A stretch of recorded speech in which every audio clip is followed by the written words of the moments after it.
ሰላም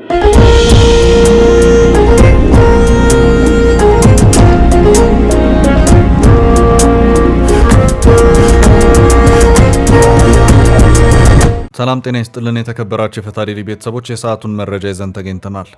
እንደተለመደው አንኳር ጉዳዮችን በቅድሚያ በማስተዋወቅ ወደ ዝርዝሩ እናልፋለን። የዛሬው የእስራኤልና ኢራን ትንቅንቅ ከእስከዛሬው በባሰ ሁኔታ ቀጥሏል። ነገሮች የተባባሱት እስራኤል የኢራንን አብዮታዊ ዘብ ባህር ኃይል ዋና አዛዥን አድና በአየር ኃይሏ መግደሏን ተከትሎ ነው። በዚህም ክፉኛ የተበሳጨችው ኢራን ዛሬ ሌሊቱን በእስራኤል ላይ ፋታ የማይሰጡ የሚሳኤል ናዳዎችን ስታወርድ አድራለች።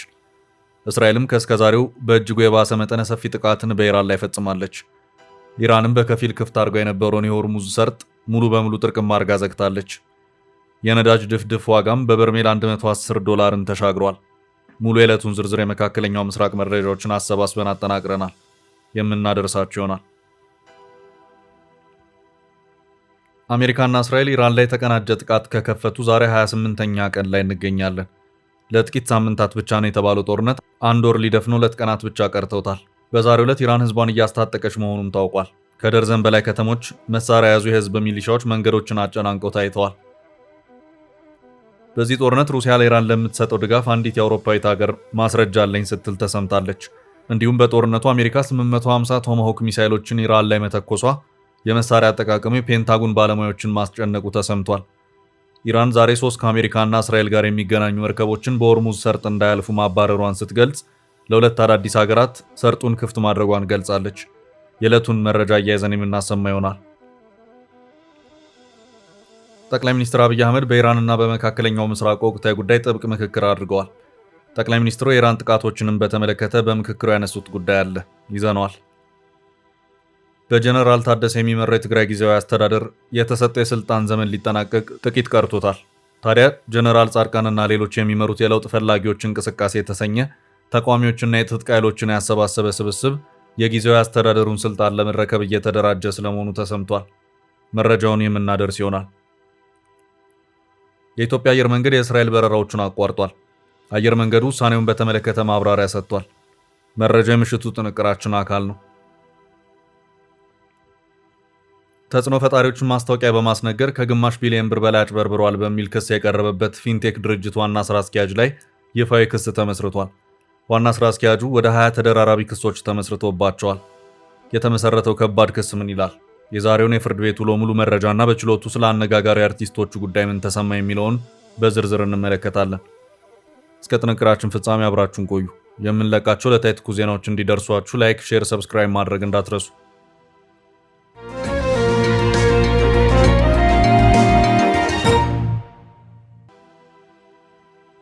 ዛሬ ከባድ የእስራኤልና የኢራን ትንቅንቅ ታየ።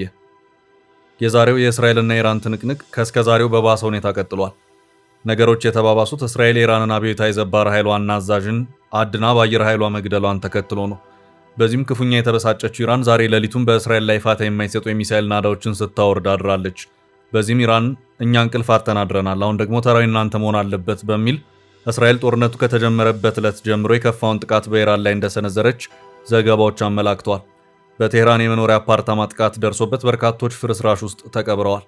እስራኤል የኢራንን ሚሳኤል ማምረቻዎች እንዲሁም የማዕድን ስፍራዎችን ያጠቃች መሆኑን አስታውቃለች። እስራኤልና አሜሪካ በኢራን ላይ የሚያካሄዱትን መጠነ ሰፊ ጥቃት በቀጠሉበት ሁኔታ የነዳጅ ዋጋ ከምን ጊዜውም በላይ ክፉኛ እያሻቀበ ነው። በርካታ ሀገራትም ለክፉ ቀን በሚል ያስቀመጡትን የመጠባበቂያ ነዳጅ አውጥተው መጠቀም የጀመሩ ሲሆን አንዳንድ ሀገራትም የያዙት የመጠባበቂያ ነዳጅ እያለቀ በመሆኑ የተሽከርካሪዎች የነዳጅ አቅርቦት እያለቀ እንደዚሁም በነዳጅ ጭምር የሚሰሩ ፋብሪካዎች ከስራ ውጭ እየሆኑ ይገኛሉ። በበርካታ ሀገራት ጥቂት ነዳጅን ለመቃመስ ያህል ከሰዓታት ባለፈ ለቀናት ሰልፍ ይዞ ወረፋ መጠበቅ ግድ እያለም እንደሚገኝ ዘገባዎች እያመለከቱ ነው። ከሰሞኑ ኢራንና አሜሪካ ተነጋገሩ፣ የተወሰነ መግባባት ላይ ደረሱ የሚሉ መረጃዎች መውጣት በጀመሩባቸው ቀናት የነዳጅ ድፍድፍ ዋጋ በበርሜል $100 በላይ ከነበረበት በመውረድ በዘጠናዎች ውስጥ ገብቶ ነበር። ሆኖም በዛሬው ዕለት በተለይ በኢራንና እስራኤል መካከል የሚደረገው ፍልሚያ እጅግ በርትቶ ቀጥሏል። እስራኤል የኢራንን ዋና ከተማ ቴህራንን ጨምሮ በርካታ ከተሞችን በአየር ኃይሏ አጥቅታለች። በተመሳሳይ መልኩ ኢራን ከዚያ ቀደም ብሎ በእስራኤል ላይ ሚሳኤል ዝናብ በሚባል ደረጃ ከፍተኛ የሆነ የሚሳኤል ውርጅብኝ አውርዳለች። የአሜሪካ ባህር ኃይልና አየር ወለድም ለባህርና የምድር ውጊያው ወደ ኢራን ወሳኝ ደሴቶች እየተመመ ይገኛል። ውጥረቱ እንደዚሁም ፍልሚያው በከፍተኛ ደረጃ ተፋፍሞ መቀጠሉን ተከትሎ የነዳጅ ዋጋ እንደውም አሁን ካለበት በበርሜል $110 በላይ ገና በተጨማሪነት ሊንር ይችላል የሚሉ አስተያየቶችም እየተሰጡ ነው። በዚህ ሂደት ውስጥም የነዳጅ ጉዳይ መፍትሄው ምንድነው ለሚለው ጥያቄ ይህ ነው ሊባል የሚችል ምላሽ እየተገኘ አይደለም። የዓለም 1/5 የነዳጅ አቅርቦት የሚተላለፍበት የሆርሙዝ ሰርጥ የጦርነቱን መባባስ ተከትሎ ጥርቅም ተብሎ የተዘጋ መሆኑም እየተነገረ ነው። በተወሰነ ደረጃ ክፍት ቢሆን እንኳን ከዚህ ቀደም በርካታ መርከቦች ጥቃት ደርሶባቸው ስለጋዩ አሁን በዚህ መስመር አልፋለሁ ብሎ የሚደፍር አልተገኘም። ከዚህ ባለፈም ኢራን ባለፉት ቀናት በርካታ ፈንጂዎችን በሆርሙዝ ሰርጥ የባህር ክፍል የተጠመዱ መሆኑም እየተነገረ ይገኛል። የመርከቦችም የጉዞ ኢንሹራንስ ንረትና ዋስትና ማጣት በመካከለኛው ምስራቅ ያሉ በነዳጅ የበለጸጉ ሀገራት የነዳጅ ምርቶቻቸውን እንዳይልኩ አድርጓቸዋል። እንዲያም ሆኖ አንዳንድ መርከቦች ኃላፊነቱን በራሳቸው ወስደው ሆርሙዝን ለማቋረጥ ሞክረው እንደነበር የዛሬው የቢቢሲ ዘገባ አመልክቷል። ይሁንና ኢራን እስላማዊ አብዮታዊ ዘብ ዛሬ ጠዋት በሆርሙዝ ወሽመጥ በኩል ሊያልፉ የነበሩ 3 የጭነት መርከቦችን ማስመለሱን እንዳስታወቀ ይኸው የቢቢሲ ዘገባ አረጋግጧል። በአብዮታዊ ዘቡ በኩል የወጣውን መግለጫ ዋቢ ያደረገው ዘገባው የተለያዩ ሀገራት ንብረት የሆኑ ኮንቴነር የጫኑ 3 መርከቦች እንዲያልፉ የተፈቀደላቸው መርከቦች በሚጓዙበት የተለየ መስመር በኩል ለማለፍ ሞክሮ የነበረ መሆኑን አመላክቶ ይሁንና የአብዮታዊ ዘቡ ባህር ኃይል ማስጠንቀቂያ ከሰጣቸው በኋላ ወደ መጡበት ተመልሰዋል ሲልም አስታውቋል። በኢራን 2 አይነት ጦር ነው ያለው። አንደኛው የሀገሪቱ መደበኛ ጦር ሲሆን ሌላኛው እንደ አውሮፓውያን አቆጣጠር በ1979 የፈነዳውንና ዛሬም ድረስ የቀጠለውን የኢራን እስላማዊ አብዮት በማናቸውም መልኩ እንዳይቀለበስ የተቋቋመ ነው። ይህ ጦር በወታደራዊ አቅሙ ከኢራን መደበኛ ጦር በላይ የፈረጠመ ጡንቻ ሲኖረው በርካታ ሀገራትም የሽብር ኃይል በሚል ተፈርጇል። በዚሁ መሰረት በዛሬው የኢራንና የአሜሪካ ድብደባ ከምንጊዜውም በላይ ተባብሶ የበረታ ሲሆን ይህንንም ተከትሎ ይኸው በኢራን ወታደራዊ መዋቅር ውስጥ ከፍተኛ አቅም ያለው አብዮታዊ ዘብ በዛሬው መግለጫው የሆርሙዝ ወሽመጥ ሙሉ በሙሉ የተዘጋ በመሆኑ የትኛውን መርከብ ለማለፍ አይችልም። ይህንን ትዕዛዝ ተላልፎ የሚሞክር መርከብ ካለም ኃላፊነቱን ራሱ ይወስዳል፣ ጠንካራ ምላሽ ይጠብቀዋልም ሲል አስታውቋል። ይኸው የዛሬው የሆርሙዝን ጥርቅም ተደርጎ መዘጋት በተመለከተ ጠበቅ ያለ መግለጫን ያወጣው አብዮታዊ ዘቡ ቀደም ብሎ የእስራኤልና የአሜሪካ ጦር መርከቦች ማለፍ የለባቸውም በማለት ገደብ ጥሎ የነበረ መሆኑ የሚታወስ ሲሆን አሁን እግዱ ሰፍቶና ጠንክሮ የአሜሪካና የእስራኤል አጋሮችና ደጋፊዎች ከሆኑ ሀገራት ወደቦች የሚነሱና ወደዚያ የሚያመራ የትኛውም አይነት መርከብ በሆርሙዝ በኩል ማለፍ አይችልም ሲል አስታውቋል። ይህ ከሆነ አሁን በዓለም ላይ እየታየ ያለው የነዳጅ ቀውስ የበለጠ ተባብሶ ይቀጥላል የሚለውን ስጋት አንሮታል። ያም ሆኖ የኢራን ወዳጅ ሀገራት የሚባሉት ቻይና፣ ህንድ እና ፓኪስታን እንደዚሁም ሩሲያ እኛም አብረን እግድ ውስጥ መግባት የለብንም በማለት ጥያቄ ማቅረባቸውን የኢራን የውጭ ጉዳይ ሚኒስትር አባስ አራግቺ ለኢራን ብሔራዊ ቴሌቪዥን ጣቢያ በሰጡት ማብራሪያ አስታውቀዋል። የእስራኤልና የኢራን ውጥረት በዚህ ደረጃ ተባብሶ በቀጠለበት ሁኔታ አሜሪካን በሌላ አቅጣጫ የባህርና የአየር ወለድ ኃይሏን ወደ ኢራን ክተት ብላለች። ይሄኛው ደግሞ ሌላ አዲስ ፍልሚያ ነው።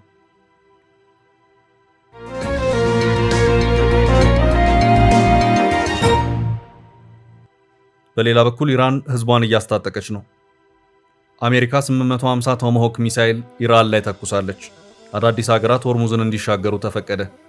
ሆርሙዝ ለእስራኤልና አሜሪካ መርከቦች ዝግ ሆኖ ይቀጥላል። የኢራን አብዮታዊ ዘብ አሜሪካና እስራኤል ኢራን ላይ የተቀናጀ ጥቃት ከከፈቱ ዛሬ 28ኛ ቀን ላይ እንገኛለን። ለጥቂት ሳምንታት ብቻ ነው የተባለው ጦርነት 1 ወር ሊደፍነው 2 ቀናት ብቻ ቀርተውታል። በዛሬው ዕለት ኢራን ከአሜሪካ ሊቃጣ ይችላል ለተባለው የእግረኛ ጦር ዘመቻ ሌላ የዝግጅት መልስ አሳይታለች። 1 ሚሊዮን ወታደር በተጠንቀቅ አቁሜያለሁ ያለችው ቴህራን አሁን ደግሞ በርካታ የሚሊሻ ኃይል አስታጥቃ በዋና ዋና ከተሞቿ ማሰማራቷን የዎል ስትሪት ጆርናል ዘገባ አመልክቷል። ኢራን ከተጠባባቂ ወታደር አልፋ ህዝቧን እያስታጠቀች ስለመሆኑ ነው የተገለጸው። በዛሬው ዕለት በኢራን ሚዲያዎች በለቀቋቸው በርካታ ቪዲዮዎች የኢራን ማህበረሰብ ታጥቆ በዋና ዋና ከተሞች መንገዶችን ሲጠብቅ ታይቷል። በክፍት የጭነት መኪኖች እንዲሁም ሞተር ሳይክሎች ላይ በርካቶች መሳሪያ ገጥመው ሲንቀሳቀሱ ነው የታየው። የኢራንን ሰንደቅ በመያዝ መፈክሮችን እያሰሙ ብዛት ታይተዋል። ወጣቶች፣ ወንዶች፣ ሴቶች፣ ጎልማሶች፣ የሃይማኖት አባቶች ጭምር መሳሪያ አንግበው ታይተዋል። ኢራኖች ታጥቆ አደባባይ የወጡባቸው ሰልፎች ከደርዘን በላይ ከተሞች የተደረጉ ሲሆን ቴህራን ለእግረኛ ጦር ያላትን ህዝባዊ ዝግጁነት ያሳየችበት ሆኗል። ታጣቂ ሚሊሻዎች በየከተሞች ቁልፍ ቁጥጥር ሲያደርጉም ተስተውሏል። ይህ በእንዲህ እንዳለ በዛሬው ዕለት የኢራን እስላሚክ አብዮታዊ ዘብ በመካከለኛው ምስራቅ የአሜሪካ የጦር ሰፈሮች ካሉባቸው ስፍራዎች ሰዎች እንዲርቁ ጥብቅ ማስጠንቀቂያ ሰጥቷል። ለገልፍ ሀገራቱ ዜጎች በአረብኛ በተላለፈው መልእክት ከአሜሪካ ጦር ኃይሎች አካባቢ ራቁ ሲል ጦሩ አስጠንቅቋል። ኢራን የአሜሪካ ጦር በገልፍ ሀገራት ሲቪሊያን የሚገኙባቸውን ስፍራዎች እንደ መሸሸጊያ እየተጠቀመ ነው ሲልም ከሷል። ጦሩ የአሜሪካ ጦር ይዞታዎችን በይበልጥ ኢላማ እንደሚያደርግ ባስጠነቀቀበት በዚህ ጊዜ ሩሲያ እየረዳችው ስለመሆኑ ከሶስተኛ ሀገር መረጃ ተሰምቷል። የጀርመን ውጭ ጉዳይ ሚኒስቴር ሩሲያ ለኢራን የሚመቱ ኢላማዎችን በመለየትና ዝርዝር መረጃ በማቀበል ከኋላ ሆና እየተሳተፈች ስለመሆኑ መረጃ አለን ብለዋል። ሚኒስትሩ ጆሃን ዋደፉል የኢራኑ ጦርነት የሩሲያ ዩክሬን ተቀጥላ ነው ሲሉ ነው የገለጹት። ሞስኮ ለኢራን ጥልቅ የኢላማ መረጃ በመስጠት ጦርነቱን አወሳስባለች፣ እንዲሁም የዩክሬኑ ጦርነት እንዲሸፋፈን አድርጋለች ሲሉ ከሰዋል። የጦር ኢላማን በተመለከተ በወጣ ሌላ መረጃ አሜሪካ ባለፉት 28 ቀናት ውስጥ 850 ቶማሆክ የሚሰኙ አውዳሚ ሚሳይሎችን ወደ ኢራን ምድር መተኮሷን የአሜሪካ ማዕከላዊ ኮማንድ ገልጿል። እንደ ዋሽንግተን ፖስት ዘገባ አሜሪካ ይህንን ውድና ዘመናዊ ሚሳይል በ3 ሳምንታት ውስጥ የተጠቀመችበት አኳኋን ለፔንታጎን የመሳሪያው ክምችት ባለሙያዎች አስደንጋጭ ነው ብሏል። በሌላ መረጃ የአሜሪካው ፕሬዝዳንት ዶናልድ ትራምፕ የሆርሙዝ ሰርጥ ክፍት ነው የሚል የተሳሳተ መረጃ መስጠታቸውን ተከትሎ 3 የኮንቴነር መርከቦች በሆርሙዝ ለማለፍ ሲሞክሩ በኢራን ባህር ኃይል በግዳጅ እንዲመለሱ መደረጋቸውን የኢራን እስላሚክ ሪፐብሊክ ዘብ ገልጿል። ሆርሙዝ አሁንም ለአሜሪካና አጋሮቿ ዝግ ነው ሲል ነው ጦሩ ዛሬ አስታወቀው። ሰርጡን ለማቋረጥ ለሚሞክሩ የአሜሪካና እስራኤል መርከቦች ጦሩ ማስጠንቀቂያ ያሰማ ሲሆን ከበድ ያለ ኪሳራ ይደርስባቸዋል ሲል ዝቷል። የአሜሪካና እስራኤል ተባባሪ ሀገራት መርከቦችን ማለፍ እንደማይችሉ ነው መልሶ ያረጋገጠው። የኢራን ጦር ሆርሙዝን ማቋረጥ የሚችሉት የቻይና፣ ሩሲያ፣ ህንድ፣ ፓኪስታን፣ ኢራቅ እና ባንግላዴሽ መርከቦች ብቻ መሆናቸውን ቀደም ብሎ ያስታወቀ ሲሆን በሳምንቱ ደግሞ በተጨማሪ ለማሌዥያ፣ ደቡብ ኮሪያ መርከቦች ፍቃድ መስጠቱን ገልጿል።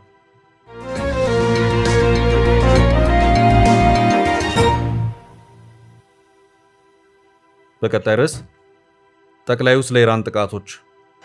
ጠቅላይ ሚኒስትር አብይ አህመድ በኢራንና በመካከለኛው ምስራቅ ወቅታዊ ጉዳይ ጥብቅ ምክክር አድርገዋል። ጠቅላይ ሚኒስትር አብይ አህመድና የዮርዳኖሱ ንጉሥ አብደላ ዳግማዊ በስልክ መወያየታቸው ተመልክቷል። በሁለቱ መሪዎች መካከል የተደረገው ውይይት በዋናነት ትኩረት ያደረገው በቀጠናዊ ወቅታዊ ጉዳዮች ላይ ነው። ንጉሥ አብደላ በውይይቱ ወቅት በክልሉ ያለውን ውጥረት በዲፕሎማሲያዊ መንገዶችና በውይይት መፍታት አስፈላጊ መሆኑን አሳስበዋል። ጠቅላይ ሚኒስትር አብይ አህመድ ኢራን በዮርዳኖስና በሌሎች የቀጠናው ሀገራት ላይ የፈጸመችውን ጥቃት ኮንነዋል ሲል የዮርዳኖሱ ቤተ መንግስት መግለጫ ገልጿል። የዮርዳኖሱ ንጉሥ አብደላ ዳግማዊ ከኢትዮጵያው ጠቅላይ ሚኒስትር አብይ አህመድ ጋር ትላንት ሐሙስ የስልክ ውይይት አድርገዋል ያለው መግለጫው መሪዎቹ ባደረጉት የስልክ ውይይት ንጉሱ ለጠቅላይ ሚኒስትሩ በመካከለኛው ምስራቅ ያለውን ቀጠናዊ ውጥረት በውይይትና በዲፕሎማሲያዊ መንገዶች ለማርገብ ዓለም አቀፍ ጥረቶች እንዲጠናከሩ ጥሪ ማቅረባቸውን ገልጿል። ንጉሱ በውይይታቸው ወቅት ኢራን በአረብ ሀገራት ላይ የምትፈጸመው ጥቃትና ትንኮሳ በአስቸኳይ መቆም እንዳለበት አጽንኦት ሰጥተው ተናግረዋል። ጠቅላይ ሚኒስትር አብይ አህመድ በበኩላቸው ኢራን በዮርዳኖስና በሌሎች የቀጠናው ሀገራት ላይ የሰነዘረችውን ጥቃት አውግዘዋል። ጠቅላይ ሚኒስትሩ አክለውም የኢራን ድርጊት የሀገራትን ሉዓላዊነት የሚጥስ መሆኑን በውይይቱ ወቅት ገልጸዋል። ንጉሥ አብደላ በኢትዮጵያ ጋሞ ዞን በደረሰ የመሬት መንሸራተትና የጎርፍ አደጋ ለተጎዱ ወገኖች ያላቸውን ጥልቅ ሐዘን ለጠቅላይ ሚኒስትሩ ገልጸዋል።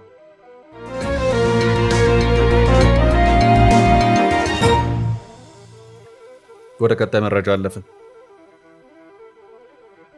የትግራይ ጊዜያዊ አስተዳደርን ለመረከብ የተዘጋጀው ጥምረት።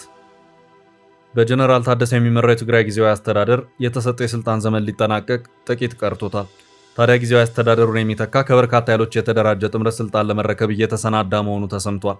5 ያህል የትግራይ ፖለቲካ ድርጅቶች፣ የትጥቅ ትግል የጀመሩ አማጽያንና የቀድሞ የመከላከያ ሰራዊት መኮንኖች የታቀፉበት አዲስ ምክር ቤት በቀጣዮቹ ቀናት ምስረታውን ይፋ እንደሚያደርግና የትግራይ ክልልን አስተዳደር ለመረከብ ራሱን እያዘጋጀ ስለመሆኑ የዋዜማ ዘገባ አመለከተ።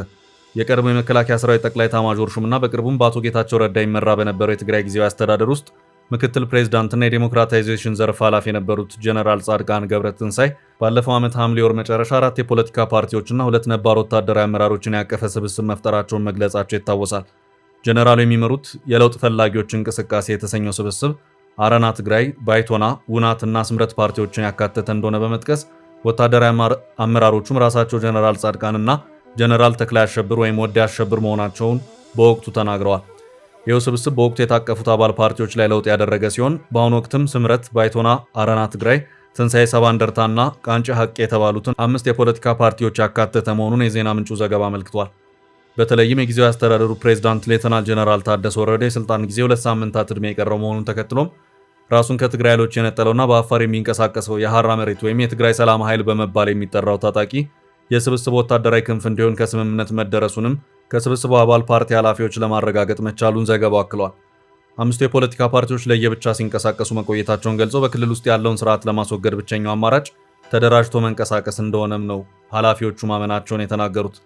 ጀነራል ጻድቃን ገብረትንሳይ፣ ብርጋዴር ጀነራል ገብረ እግዚአብሔር በየነ ወዲ አንጥሩ፣ ሜጀር ጀነራል አበበ ተክለ ሃይማኖት ጆቤ፣ ኢንጂነር አሰፋ አብርሃና ጀነራል ተክላይ አሸብር ወዲ አሸብር በተመሳሳይ መልኩ በየፊናቸው እንቅስቃሴ ሲያደርጉ መቆየታቸውን የገለጹት ኃላፊዎቹ ፖለቲካዊና ወታደራዊ ክንፉን በማጠናከር ወደ ትግራይ መግባትና ስርዓቱን ማስወገድ ዋነኛ ዓላማው አድርጎ እየተንቀሳቀሰ እንደሆነ ገልጸዋል።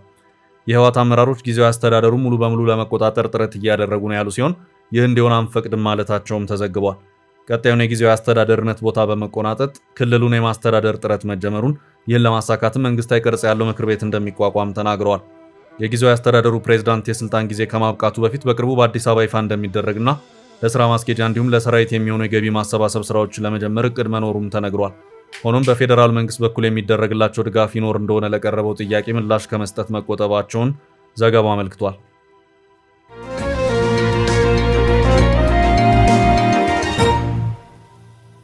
በቀጣይ መረጃ የፊንቴክ ዋና ስራ አስኪያጅ ከባድ ክስ። ተጽዕኖ ፈጣሪዎችን ማስታወቂያ በማስነገር ከግማሽ ቢሊዮን ብር በላይ አጭበርብረዋል በሚል ክስ የቀረበበት ፊንቴክ ድርጅት ዋና ስራ አስኪያጁ ላይ ይፋዊ ክስ ተመስርቷል። ዋና ስራ አስኪያጁ 20 ተደራራቢ ክሶች ተመስርቶባቸዋል። ተጽዕኖ ፈጣሪዎችን ማስታወቂያ በማስነገር የኤሌክትሪክ ተሽከርካሪዎችን እናስረክባለን በማለት ከ600 ሚሊዮን ብር በላይ የሰበሰበው ፊንቴክ ኢንቨስትመንት ስራ አስኪያጅ የሆኑት ዳንኤል ዮሐንስ ክስ ተመስርቶባቸዋል። ተከሳሹ በ1996 ዓ.ም የወጣውን የወንጀል ሕግ አንቀጽ 32 ቁጥር 1 ሀና ለ እንዲሁም አንቀጽ 35፣ 38 እንዲሁም የኮምፒውተር ወንጀል አዋጅ ቁጥር 958/2008 አንቀጽ 10 ቁጥር 1 ስር የተደነገገውን በመተላለፍ ነው ክስ የተመሰረተባቸው።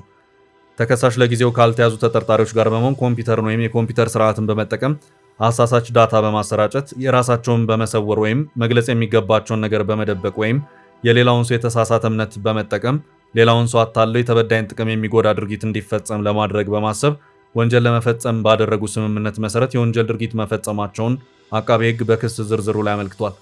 በዚህም ተከሳሽ በ2013 ዓ.ም በመጀመሪያ ሄሎ ታክሲና ሄሎ መኪና የተባሉትን ድርጅቶች ካቋቋሙ በኋላ ድርጅቱ የታክሲ ስራን ለማዘመን ዘመናዊ መኪኖችን ከሀገር ውስጥ አቅራቢዎችና ከውጭ ሀገራት በማስመጣት እንዲሁም በመገጣጠም በመንገድና ትራንስፖርት ባለስልጣን ባወጣው መመሪያ መሰረት አሁን ያለውን የትራንስፖርት ችግር ለመፍታት ለታክሲ ፈላጊዎች ዘመናዊ ታክሲ በዱቤ እናቀርባለን በሚል አሳሳች መረጃዎችን አሰራጭተዋል ብለዋል ክሱ።